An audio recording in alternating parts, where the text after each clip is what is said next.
Hello la compagnie. Alors, ok.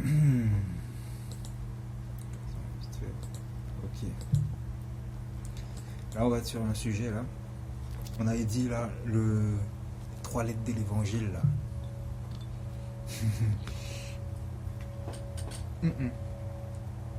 L'agneau de Dieu immolé. Hein. T'as compris la métaphore, hein, c'est bon. Voilà, il y en a qui s'est donné la mort, il ne voulait pas que son fils meure. Ok, d'accord. On va examiner ça de plus près. À savoir, qu'est-ce qui est incohérent dans ces trois lettres? Ah bah, à un moment donné, on va se poser une question, c'est que tu fais confiance à quelqu'un là, tu sais même pas d'où il sort en fait. C'est qui ce Jean? D'où il sort ce Jean? Tout est indiqué hein, déjà dedans, à travers son mensonge. C'est simple, c'est juste ça. Le menteur invétéré. Comme on te dit, ça fait des années, c'est le papa du mensonge. Donc, garçon, faut te repentir. Hein, on te disait quoi là? On a pour habitude d'entendre une espèce de rumeur qui dit que Jean avait un vêtement de poil de chameau et une ceinture de cuir autour des reins. Il se nourrissait de sauterelles, de miel sauvage. Matthieu 3, verset 4. Ah ouais, elle est belle la rumeur. Okay. Donc le chameau, tu le trouves pas n'importe où. Hein. Ah non, tu le trouves en Orient. Eh oui. Et donc, qu'est-ce qu'il y a en Orient qui est intéressant à voir? Ah bah c'est ce que Jean il porte sur lui. Donc s'il porte ça sur lui, on aura envie de déduire qu'il l'a eu là-bas. Ou du moins qu'il est originaire de là-bas. Donc Jésus est l'agneau de Dieu qui ôte le péché du monde. On n'en est plus là. On a vu les deux personnages, on est dans la réalité. Tu vois ce que je veux dire? Eh ouais. Donc qu'est-ce qu'on veut comprendre là maintenant là? C'est l'autre là, tu vois ce que je veux dire? On le met en portable. Directement, tu vois, porte des accusés. Ouais. Jean 1, 29. Ça, c'est pas son bouquin, c'est le troll qui a été fait, tu vois, le cheval de Troie, par Jacques le Juste. Hein, on suit bien hein, entre Jacques le Juste, le Jean de Patmos, c'est lui qui a fait ça, Jean de Patmos, et l'autre fou là. Hein, on ne sait plus comment il s'appelle trop là aujourd'hui, hein, parce qu'il est à travers tous ses rôles, mais en même temps nulle part. Donc, tu trouves quoi là-dedans en 29? Le lendemain, il vit Jésus venant à lui et il dit « Voici l'agneau de Dieu qui ôte le péché du monde. » Donc tu vois, selon le témoignage de Jean-Baptiste. Mais son témoignage est-il recevable? Hein, est-ce qu'on peut croire quelqu'un, tu vois, qui te dit voilà, c'est lui qui va ôter le péché, c'est lui l'agneau, c'est lui. Est-ce que tu es sûr, tu vois? En fait, même avant ça, tu vois, de pouvoir faire confiance à quelqu'un qui t'a écrit toutes trois livres, tu vois, qui parlent du même sujet. Puis à aucun moment il te fait, tu vois, je veux dire, une référence à la même en fait, mais à Jésus-Christ. C'est quoi toutes ces histoires? En Jean là, 19. Voici le témoignage de Jean lorsque les Juifs envoyèrent de Jérusalem des sacrificateurs et des Lévites pour lui demander « Toi, qui es-tu » Il déclara, il ne nia point, il déclara qu'il n'était pas le Christ. Et ils lui demandèrent, mais qui donc? Es-tu Élie? Et il dit, je ne le suis point. Es-tu le prophète? Et il répondit, non. Mais t'es qui alors? Et il lui dit, alors, à qui es-tu? Afin que nous donnions une réponse à ceux qui nous ont envoyés. Qui dis-tu? Que dis-tu de toi-même? Alors 23, moi, dit-il, je suis la voix de celui qui crie dans le désert. Aplanissez le chemin du Seigneur, comme a dit Ésaïe, le prophète. Ceux qui avaient été envoyés étaient des pharisiens. Moi, dit-il, je suis la voix de celui qui crie dans le désert. Matthieu 24, tu trouves ça là, verset 26. Si donc on vous dit, voici il est dans le désert, n'y allez pas. Voici il est dans les champs, ne le croyez pas. Car comme l'éclair part de l'Orient et se montre jusqu'en Occident, ainsi sera l'avènement du Fils de l'homme. Okay. Voici, il est dans le désert, n'y allez pas. Mais il y a des gens qui y sont allés, les pharisiens. Tu vois ce que je veux dire? Bon. Quoi donc? Es-tu Élie? Et il dit, je ne le suis point. Tu te rappelles? Il a dit, il n'est pas Élie. Alors Matthieu 11, verset 7 à 15. Quand les disciples de Jean partirent, Jésus se mit à parler de Jean à la foule en disant, qu'êtes-vous allé voir au désert? Tu vois, c'est Bouc qui l'avait envoyé là. Jésus, allez voir Jean. Qu'êtes-vous allé voir au désert? Qui lui dit, le même type qui a dit, je t'ai envoyé aller voir Jean. Rappelle-toi, hein. Un roseau agité par le vent? Non. Alors qu'êtes-vous allé voir? Un homme vêtu d'habits magnifiques? Mais ceux qui portent des habits magnifiques se trouvent dans les palais des rois. Qu'êtes-vous allé voir? Un prophète? Oui, vous dis-je. Oh là là. Lui, il a dit qu'il n'était pas prophète. Hein. Il a dit non, je ne suis pas prophète. Jean, il a dit, moi pas prophète. Lui, là, il dit, un prophète? Oui, oui, vous dis-je. Et même bien plus qu'un prophète. Car Jean est celui dont l'Écriture déclare, je vais envoyer mon messager devant toi, dit Dieu, pour t'ouvrir le chemin. Je vous le déclare, c'est la vérité. Parmi les humains, il n'a jamais existé personne de plus grand que Jean-Baptiste. C'est bizarre, hein, il le caresse bien dans le sens du poil. Hein. Attends, on continue. Pourtant, celui qui est le plus petit dans le royaume des cieux est plus grand que lui. Depuis l'époque où Jean-Baptiste prêchait jusqu'à présent, attention, tu vas la voir venir, hein, le royaume des cieux subit la violence et les violents cherchent à s'en emparer. Tous les prophètes et la loi de Moïse ont annoncé le royaume jusqu'à l'époque de Jean. Et si vous voulez bien l'admettre, attention, ça va tomber. Jean est cet Élie dont la venue a été annoncée. Écoutez bien si vous avez des oreilles. Et si vous voulez bien l'admettre, Jean est cet Élie. Cet élu, quoi. Donc c'est toi, Christ, ou c'est lui l'élu? On ne sait plus trop, en fait. Toi, tu le caresses dans le sens du poil, tu confirmes tout. Il a dit non. Jean, il a dit, je suis pas ce type, je suis pas machin. Et toi, tu dis, ah si, il est Élie, si, il est prophète. Et t'as annoncé toi, en fait, c'est ça. C'est intéressant. Ok, donc Jean, la voix de celui qui crie dans le désert qu'on ne doit pas suivre, en fait. Et on y écoutait, hein, parce que Matthieu, hein, si on vous dit, parce que c'est le même type, tu vois, qui a envoyé ces types pharisiens, tu vois ce que je veux dire, ses potes, hein, Jésus-Christ, hein, qui a envoyé ses potes et tout, aller voir Jean, qui Jean a dit, je suis pas le prophète, je suis pas Élie. Et pourtant, lui, qui les a envoyés, il a dit, si, c'est Élie, c'est le prophète. Mais en même temps, ce même type t'a dit, voici, si on vous dit, voici, il est dans le désert, n'y allez pas. Et pourtant, vous êtes allés. Hein? Voici, il est dans les chambres, ne croyez pas. Tu vois, le même mec, hein, tu vois un peu la confusion, un peu le comme on dit, le micmac. Ah, voilà, ça y est, on y vient. Le micmac. Donc, regarde, ça se résume à ça. Désert, lieu très peu fréquenté par la foule. On est d'accord? C'est un lieu qui est très... Voilà, t'es allé voir ça. Le langage code des Écritures, ça veut dire que c'est un lieu de vision. Dans les Écritures, quand tu verras à chaque fois qu'il y a des prophètes qui vont dans le désert et tout, Dieu leur envoie, tu vois, des visions, des trucs. Tu sais, c'est sujet au fait de la page du crâne, machin, le soleil et tout, pareil. Bon, bref, comprends bien l'image. Il y a le désert, Dieu très peu fréquenté par la foule. Puis tu as un homme qui crie dedans, dans ce désert, soit un homme malentendant, sourd, ou un homme pris de folie. Non, mais on reste dans la logique des choses, tu vois ce que je veux dire? Exclut l'homme qui crie à une foule. Ah, il crie pas à une foule, là. Il n'y a personne, il n'y a pas foule. On est dans le désert, il n'y a pas foule. Mais il y a des gens qui sont allés le voir, tu vois. Et ce mec-là, il crie dans le désert, tu vois. Ouais, je suis la voix de celui, aplanissez le terrain. C'est ça qu'on essaie de te faire comprendre, tu vois. Déjà, tu vois, je veux dire, pour te dire, est-ce que c'est un bon schéma de... Ça a l'air d'être un peu une folie, tu vois ce que je veux dire. Donc plus le fait qu'il mangeait du miel, plus il mange des sauterelles, plus il s'habille en rouge, tu sais, le teint royal, tu vois, voilà. Plus porte une peau de chameau. Ça en fait un peu dans le déguisement du truc, tu vois ce que je veux dire. Mange des sauterelles, donc ce qui concerne toutes les religions en fait. Voilà. S'habille en rouge, teint royal, donc aussi se prend pour un roi, et porte une peau de chameau. Qui identifie bien sa personne, tu vois, d'où il vient, et puis en même temps, un parallèle à la honte qu'il y a d'envelopper, tu vois, je veux dire, quelqu'un avec une peau de chèvre ou une peau de chameau, hein, tu vois, je veux dire, voilà, parce que miel sauvage, œuvre de l'esprit des peuples incirconcis, c'est ce qu'ils mangent, on te dit à un moment donné, ils mangeaient du miel sauvage. Miel sauvage, on n'est plus dans les choses célestes, mais les choses qui sont terrestres, donc, œuvre de l'esprit des peuples incirconcis, ils mangent des trucs comme ça, tu vois, des gens, il en fait des œuvres, en fait. Sauterelles, c'est les religions sectaires, on le sait, dans les Écritures, les sauterelles qui se répandent partout, sautez, répandez-vous dans les villes, et c'est ce qu'il y a eu partout. Voilà. Donc, des religions sectaires. S'habille en rouge, donc ça prend pour un roi. Peau de chameau, symbole animal du rejeté de Dieu.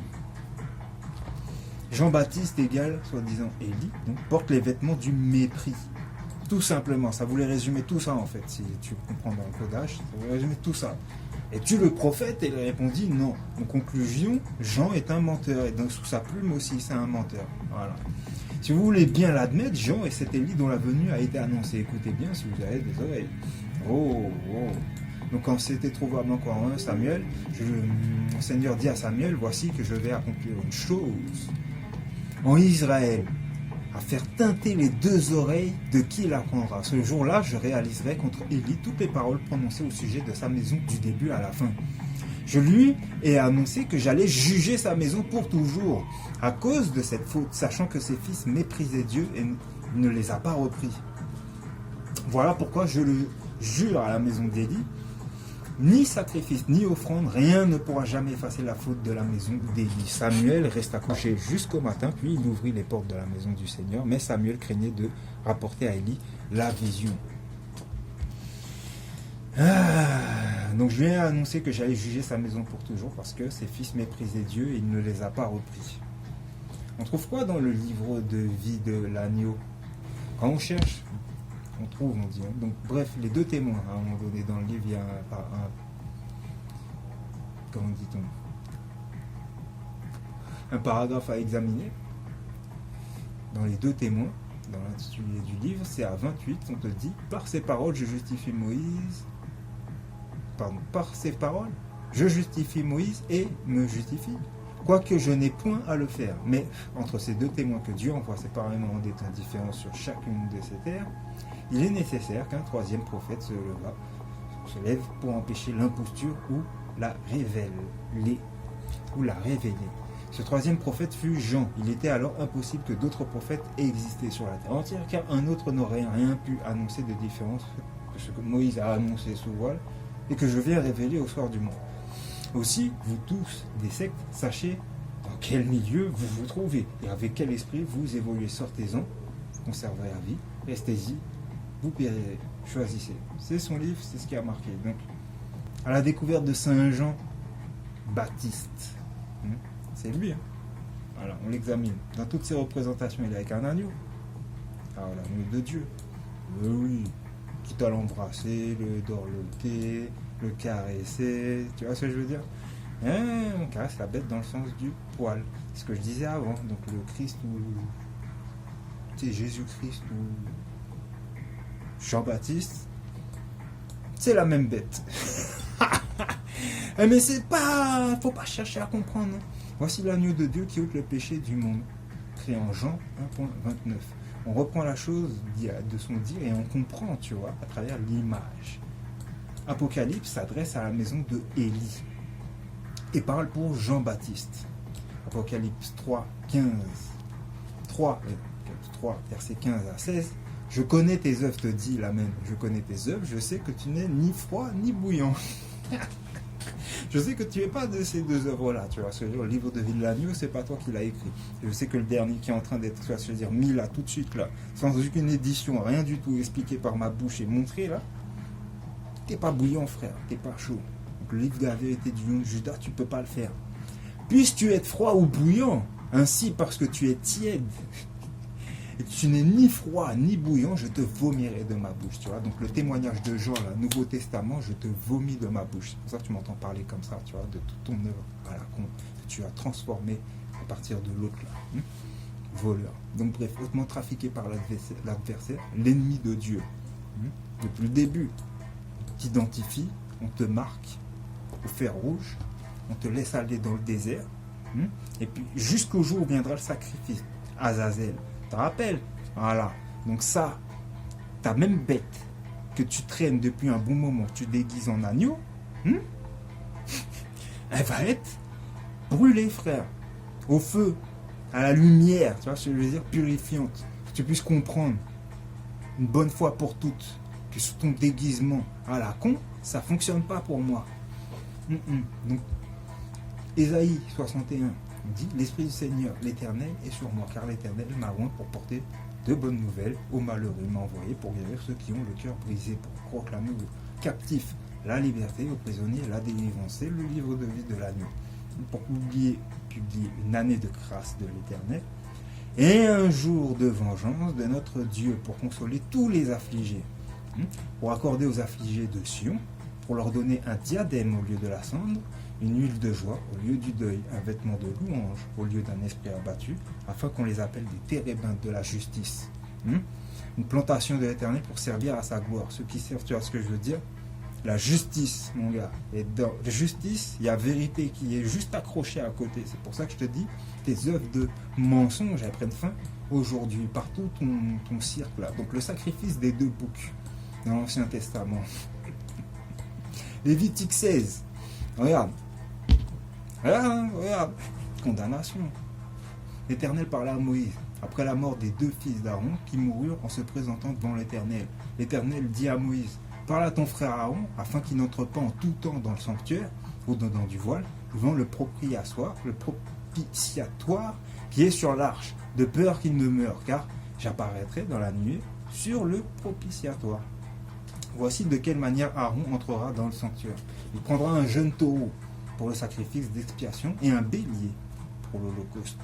Quand ton taureau, c'est son histoire de veau d'or, qui concerne ce qui concerne Aaron, et le bélier qui concerne Doumouzi, en Mésopotamie, qui était aussi son empreinte. Donc, empreinte de sceau cylindrique qui pourrait représenter Doumouzi pendant son séjour aux enfers. Sortant d'un filet, il est entouré de 2 serpents et des démons. Boulou, British Museum. Bref, caractéristiques, autre nom, Tammuz, Doumouzi, Amaoushmgal, Anna. Fonction principale, dieu de l'abondance des végétaux et du bétail. Voilà. Voilà son taureau, voilà son bélier. Parce que oui, t'as dit du bétail. Il se revêtira de la tunique sacrée de lin et portera sur son corps des caleçons de lin. Il se ceindra d'une ceinture de lin. Ce sont les vêtements sacrés dont il se revêtira après avoir lavé son corps dans l'eau. Il recevra de l'assemblée des enfants d'Israël 2 boucs pour le sacrifice d'expiation et un bélier pour l'holocauste. Aaron offrira son taureau expiatoire et il fera l'expiation pour lui et pour sa maison. Tu vois, son expiation de acte de repentance. Voilà. Donc le lin, ça représente quoi? Tu l'as bien lu là. Il portera sur son corps de caleçon de lin et se ceindra d'une ceinture de lin, se couvrira la tête d'un tiers de lin. Je te dis que c'est là, tu vois ce que je veux dire? C'est tout ton corps, ton terrain et ta tête là, ça doit être saigné, tu vois ce que je veux dire? Les bonnes œuvres justes des saints. Exactement, tu vois, Apocalypse 19. Cette petite révélation, c'est comme ça il s'appelle le livre. Réjouissons-nous et soyons dans l'allégresse et donnons-lui gloire, car les noces de l'agneau sont venues et son épouse s'est préparée. Et il lui a été donné de se revêtir d'un fin lin éclatant, pur. Car le fin lin, ce sont les œuvres justes des saints. Bah oui, il faut bien qu'il y ait une renaissance dans tout ça. On ne va pas venir rester avec que comme dit, de l'extinction et de la destruction. C'est bon, on a fini. On veut qu'il y ait un renouveau. On veut que les bonnes œuvres, tu vois, reviennent. On veut que le bon peuple, tu vois, revienne à la vie. Donc, le taureau expiatoire, parce que c'est ça qu'on suit. Il y a eu son bélier, tu vois. On t'a dit à un moment donné, bon, il y aura 2 boucs aussi à offrir. On va le voir. Donc, son taureau expiatoire, c'est le veau d'or. Tout cela m'occasionne beaucoup de peine. Dans son livre, il te dit ça, le livre de vie de l'agneau. Car vous ne pouvez plus envisager de vivre sans le veau d'or. Il te dit entre parenthèses qui est la monnaie. Dans les villes monstrueuses qui ne cessent de grandir, sans les machines de fer qui détruisent tout, et sans ceux qui, à l'aide d'inquisitions, de massacres, de personnes brûlées au feu, des bûchers, de guerres, de galères, d'hommes emprisonnés, d'enfants emmurés, vivant avec leur mère et leur père, et autres persécutions, tout aussi infâmes, tu voulus jeter l'effroi pour régner sur le monde, par la terreur et à l'aide de mensonges, de supercheries, d'intrigues, de superstitions, de dîmes et de rapines, tu as acquis des fortunes et des biens considérables pour rasseoir ta domination. Tu fis cela pendant des siècles durant lesquels tu bénis les rois de la terre, les grands, les chefs militaires, les riches et les puissants aux yeux de tous. Tu élevas le veau d'or au ciel, tu couvris les criminels et étouffas les scandales.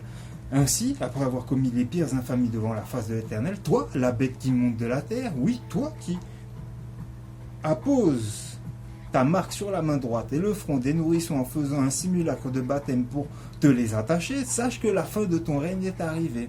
Ton église, là, c'est ta création, c'est un, toi. Jean l'Ancien, soi-disant, hein, Jonathan Massot, c'est ta création. Tu ne l'as pas effacée, tu ne l'as pas, tu vas se dire, il faut que tu la, voilà. Voilà, tu dois t'en occuper, mais tu veux pas. T'es sûr? Bon ben, au milieu des peuples, pour l'éternité, tu seras effacé, mon gars, hein, avec ton nom. Si vous m'entendez et faites repentance, plusieurs d'entre vous seront sauvés. Sinon, vous périrez, car la fureur de Dieu dirigée contre vous est sans pareil aujourd'hui. Et l'est parce que vous l'avez trompé. En effet, Dieu porta ses regards sur votre nation dans les temps antiques et vous fit beaucoup d'honneur en y suscitant Moïse, comme il fait en ce jour beaucoup d'honneur à la nation dans laquelle il m'appelle aujourd'hui. Mais vous avez trompé sa confiance, vous l'avez offensé, vous avez transgressé sa loi, vous avez fondu le veau d'or, vous êtes devenus les plus riches du monde. Vous n'avez fait aucun cas de ses préceptes et aucun cas de l'humanité. Vous êtes devenus pires que ceux qui vous exterminaient. Alors aujourd'hui, vous ne pouvez plus comprendre pourquoi Moïse brisa les tables de la loi au pied de la montagne lorsqu'il vous vit faire ce veau qui devint le Dieu des hommes, l'argent. Rappelle-toi l'argent. Donc, on revient, c'était Lévitique. Il prendra les 2 boucs et il les placera devant l'Éternel, à l'entrée de la tente d'assignation. Aaron jettera le sort sur les 2 boucs et un sort pour Azazel.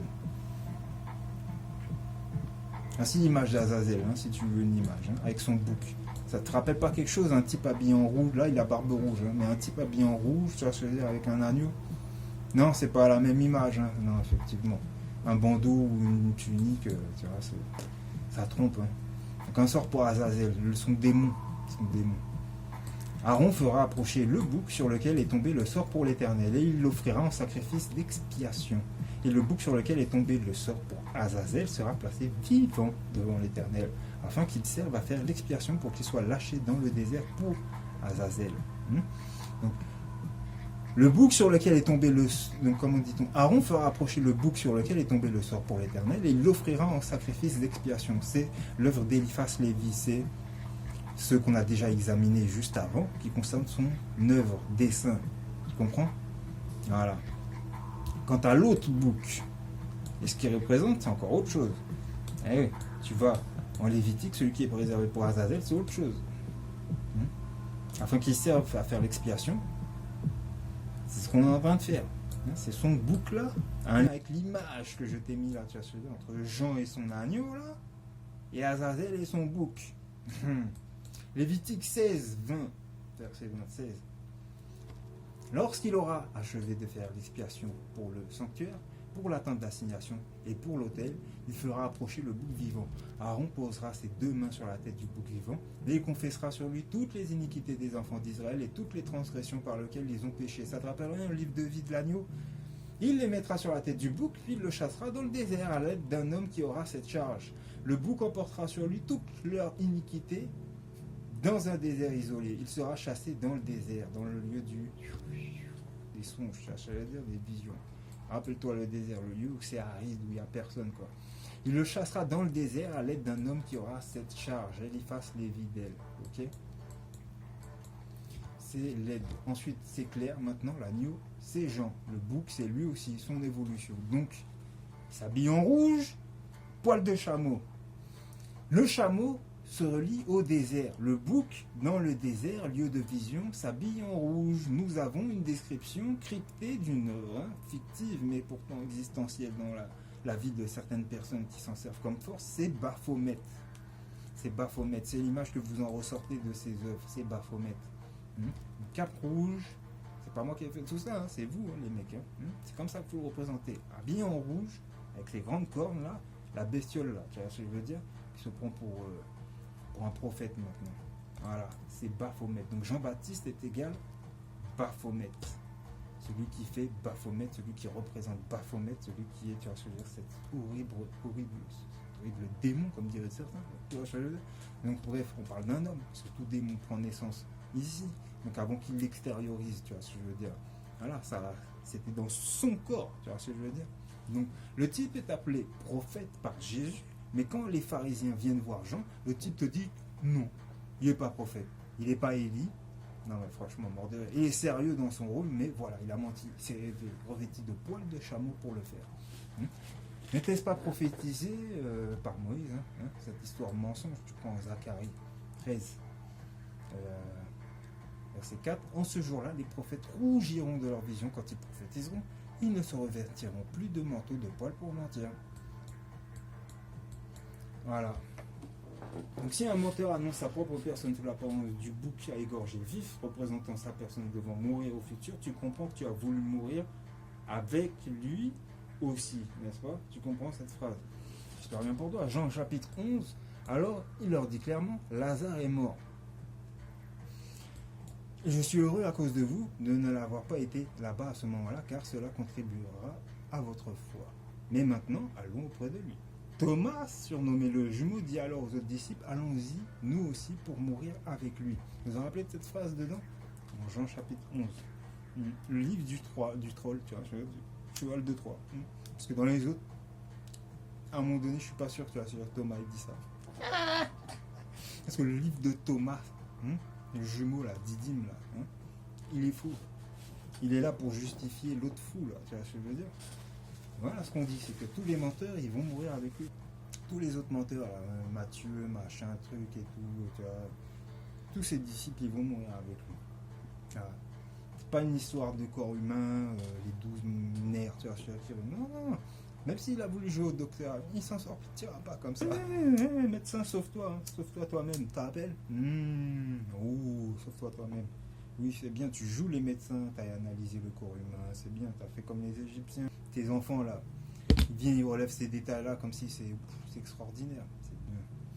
Mais en attendant, tu vois, quand on passe aux choses sérieuses, des choses vraiment sérieuses, on passe toutes ces, tu vois, ces abracadabris là, tu vois ce que je veux dire, tes tours de magie en tant que génie que tu sors de la lampe. Une fois qu'on passe tout ça là et qu'on reste au sérieux, tu vois, de l'histoire, ça passe pas en fait, tu vois, tes tours de magie, ça paraît pourri en fait, tu sais.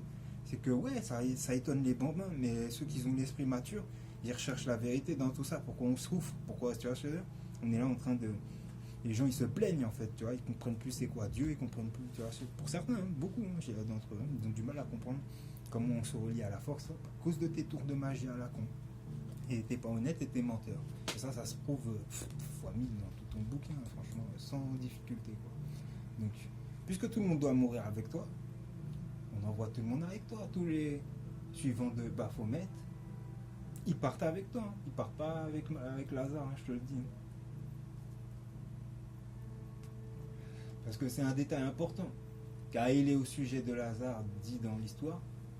Il est sujet de Lazare dans l'histoire, pas de la mort de Jésus. Or, que dit Didyme, Thomas, Jésus, lorsque Jésus s'en va pour ressusciter Lazare, que cet événement suscitera la cause de la mort de Jésus et de tous ses disciples. Au moment où Lazare il ressuscite. Voilà. Oui, vous n'aviez pas compris la profondeur de l'affaire, blablabla, tu veux accuser quelqu'un, commence par toi-même. En effet, personne ne vous a obligé à mentir. C'est votre choix, c'est votre manière d'afficher votre foi en Dieu.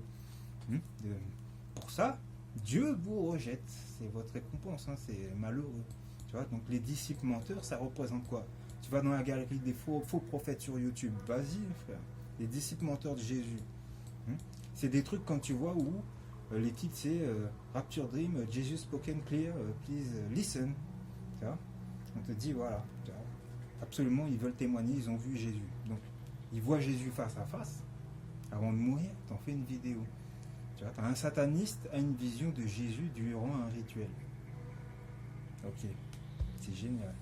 Tout ça, c'est tes disciples, c'est pas les miens. Kid sees Jesus sur le lit d'hôpital, encore une fois. C'est bizarre, c'est toujours proche de la mort, quoi. Mais là, on a, dans cette génération, tu vois ce que je veux dire, quand même de l'innovation. Un petit peu, quand même. Regarde. Dieu a été filmé dans cette vidéo. Alors, on te montre une traînée lumineuse, tu vois ce que je veux dire, et puis sûrement, on va te montrer une image, tu vois, à un moment donné dans le nuage. Rapture Vision. Donc vision d'enlèvement, Jésus is coming back soon. Jésus revient bientôt. Voilà. Donc lui, il te dit my rapture vision. Jésus is coming back soon. Jésus m'a montré ce qui nous attend.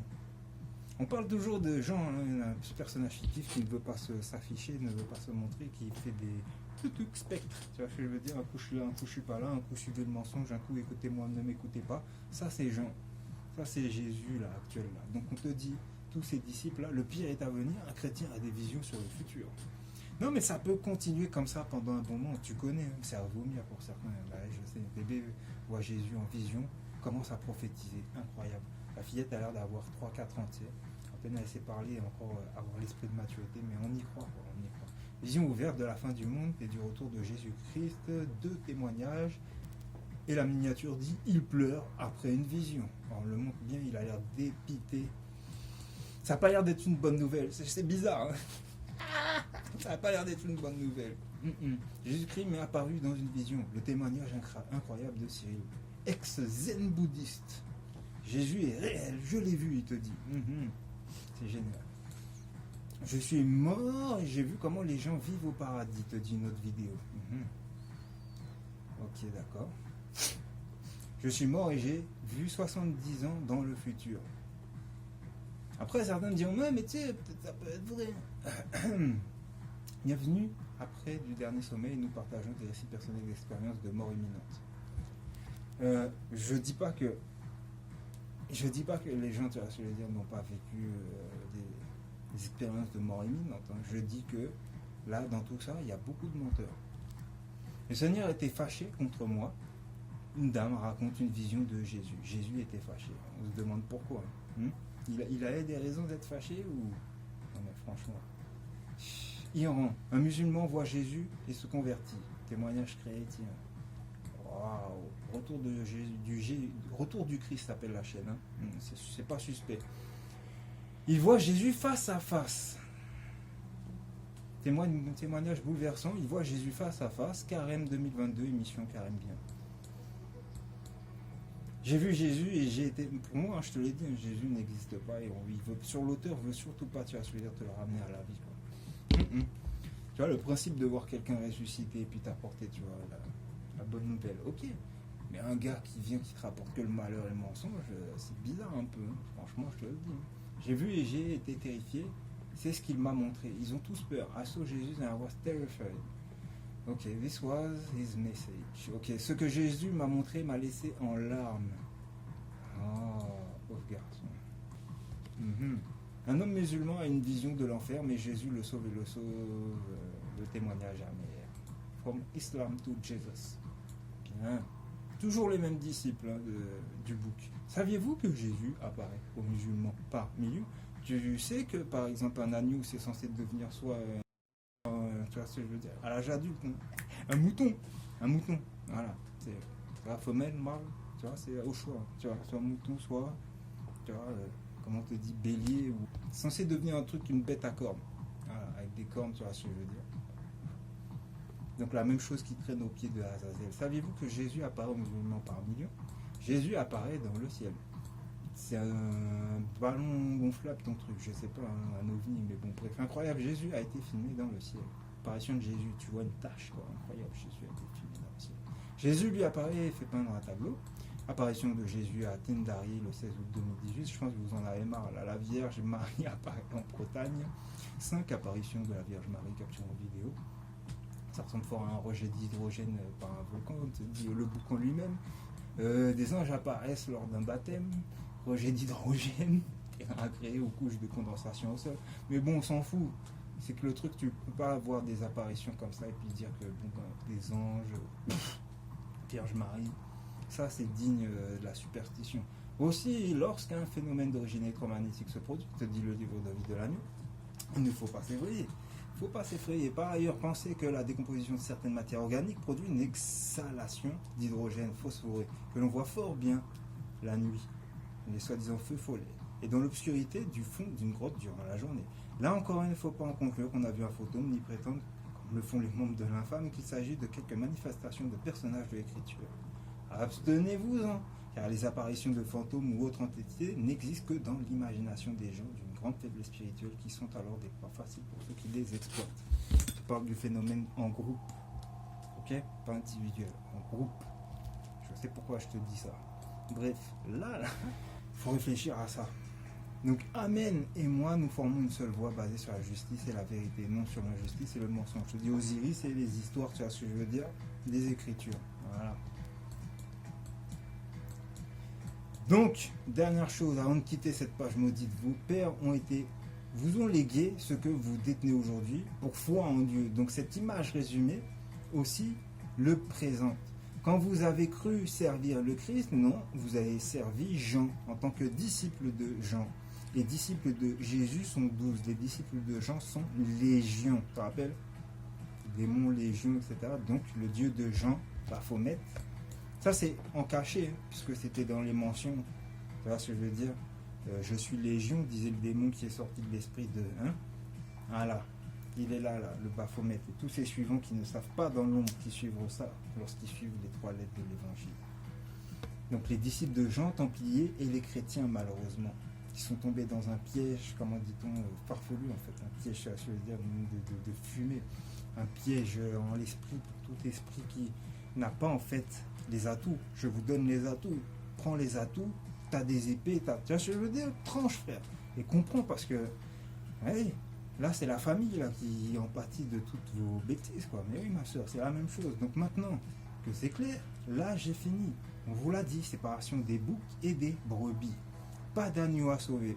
L'agneau sera égorgé vif dans sa jeunesse, là, hein, avant de devenir un ravageur qui vous inspirera encore à commettre des meurtres, viols, des actes fracticides ou religieux, sectaires ou racistes, pour Satan en fait, tu vois, pour lui, parce que c'est ça qu'il aime, le désordre, frère. C'est comme ça qu'il règne, à part le désordre, sans parler de dépravation morale, mentale et spirituelle que la bête alimente en vous là. Le type rigole quand vous jouez les larmants en fait. Donc la fête elle est finie.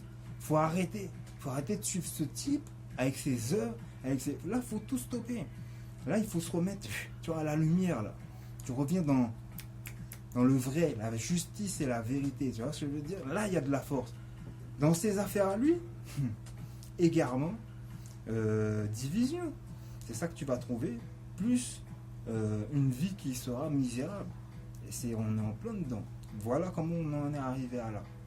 Père du mensonge, perpétué, les gens qui ne prennent pas leurs responsabilités, qui font que la merde, tu vois ce que je veux dire, en toute conscience de cause, jusqu'au niveau, tu vois, presque divin, on dira. Qu'ils ont violé, tu vois ce que je veux dire, cette alliance-là, parce que normalement, tu vois, tu comprends. Et lui, il comprend pas, je sais pas, il y a un truc qui bloque, tu vois ce que je veux dire, il a vu une autre tentation, c'est au lieu de lever les yeux vers le ciel, l'univers et les belles choses qu'il y a là-haut, il est arrivé tac sur la terre et puis il a empoisonné tout le monde. Alors c'est qui t'apporte à chaque fois des maladies, là, tu vois ce que je veux dire, à chaque année, Ah, t'en finis plus, hein. Il les fabrique à la masse, quoi. Non, mais c'est tout un plan, leur connerie. Donc voilà, c'est la fin. Continuez à dormir ou éveillez-vous. Hein. Mais moi, j'irai pas par 4 chemins. Hein. Ta bestiole là, ton Baphomet, que ça soit un agneau avec un Jean à côté, ou Azazel avec, tu vois ce que je veux dire, un bouc, une fois que c'est mature, c'est mature. Hein. Donc si vous laissez ça devenir mature, le monde il est fini. C'est ça que ça veut dire. C'est ça que ça veut dire. Prenez le temps de juger correctement tout ce qui se passe là actuellement, parce que l'histoire elle est grave. C'est moi qui te le dis. Et là, tu vois, tu suis des gens dans les églises, tu penses que c'est beau. C'est toujours comme ça, c'est déguisé pour que ça soit beau, pour que ça soit attirant, pour que ça soit, tu vois, je veux dire, poli, pour qu'il y ait de la lumière partout, les feux, les projecteurs, quelqu'un qui soit projeté sur l'estrade, on le magnifie, et puis toi, tu es là, alléluia, et le pire, c'est que tu dis Amen, alors que l'Amen brûle tout ça. L'Amen brûle tout ça, Apocalypse. L'Amen brûle tout ça. Le dernier te dit, je suis avec l'autre aussi, je te le livre. Voilà. Avec toutes ses œuvres. Et toi, tu captes pas. Tu veux pas comprendre. Fais monter les clameurs. Pousse des cris de joie vers ton Dieu. Parce que cette nouvelle saison est à portée de main.